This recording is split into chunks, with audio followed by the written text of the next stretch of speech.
What's up, guys? Derek, moreplaysmoredates.com. Today, I wanted to talk about something that goes overlooked a lot of the time and can be a really obvious fix for people with autoimmune issues. And it's worth noting. I doubt this will be a popular video just because it's not, my typical content, but it is something that I've seen time and time again that seems to have a major impact on health in general, and so many downstream issues that come as a result of autoimmune disease triggered by gut distress, essentially, and autoimmune stuff stemming from the gut and poor gut health, essentially. So, there's so much stuff in the media now, gut health this, gut health that.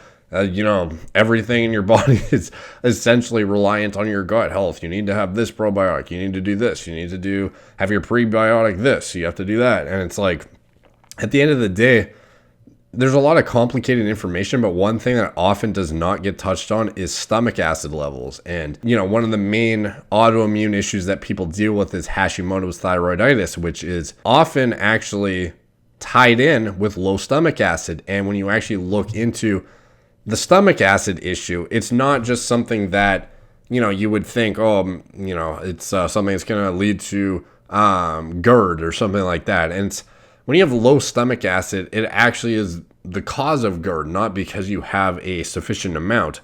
And this is where supplementation may become critical, because not only can it have a manifestation of physical symptoms via that, but in addition to that, what a lot of people don't really notice and can actually happen is it's responsible for breaking down proteins in the body. So when you ingest protein-rich foods, if you have a low stomach acid level and you have an ineffective breakdown of these foods, there's going to be fewer essential nutrients that actually get assimilated into your body properly and utilized.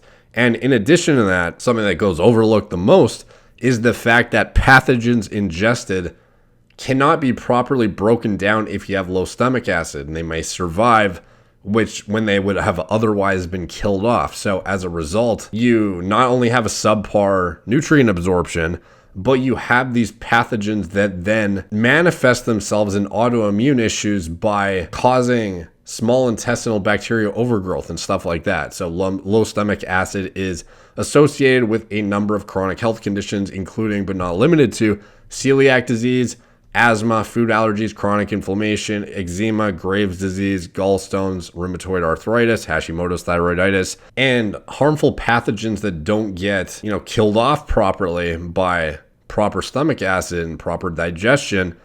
When you get a, downstream effect of SIBO, like I mentioned, this is what can cause that, the leaky gut you always hear about in the media, but no one really explains how it can manifest itself. And at the end of the day, it may be a result of your low stomach acid. And one thing, some people will find like a significant improvement in their quality of life, energy, and symptom relief from their, chronic autoimmune issues simply by introducing a betaine, HCl, and pepsin supplement into their dietary practice. So that is something to definitely at least evaluate, is doing a stomach acid test. And the way you can do that is either there is certain things you can do. One of them is called a burping test, and I didn't do this one, but what you can do with this one is using a solution of bicarbonate of soda to determine the levels of stomach acid first thing in the morning on an empty stomach before eating, drinking, or brushing your teeth. You mix 1/8 teaspoon bicarbonate of soda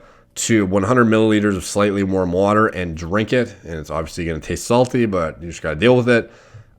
If you burp after ingesting the solution within 3 to 5 minutes, that may indicate low levels of stomach acid. And doctors will commonly prescribe, like Proton-Pump inhibitors for heartburn and whatnot. And over time, those are going to worsen your symptoms, because that's actually the opposite of your problem. You actually need the stomach acid. So this is where supplementing with the betaine, HCl, hydrochloride, and the pepsin can be a critical addition to your regimen, which may actually alleviate a significant amount of your issues and can be a quick fix for a lot of people with like starting level autoimmune issues. Like a lot of people with Hashimoto's that have low stomach acid don't even realize it, and they don't assimilate their nutrients properly. They have leaky gut, and as a result, it manifests into all these, downstream issues that they then think they need to address with thyroid medication, which you may need to if it gets to the point that your thyroid's been destroyed essentially.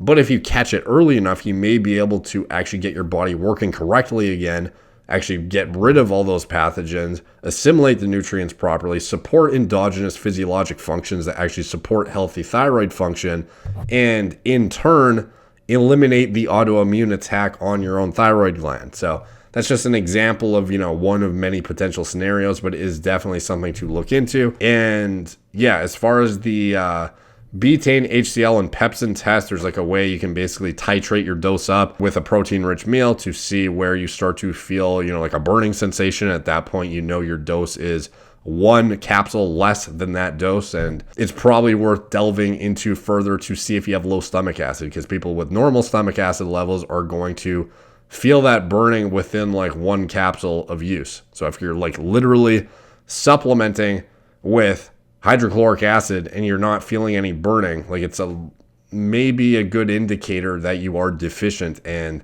that is why you need so much. So thank you guys for watching. Please like, subscribe, check out my blog, moreplatesmoredates.com. Follow me on Instagram at moreplates_moredates, Facebook, Snapchat, BitChute, TikTok, Twitter, Apple Podcasts, wherever I am. Talk to you soon.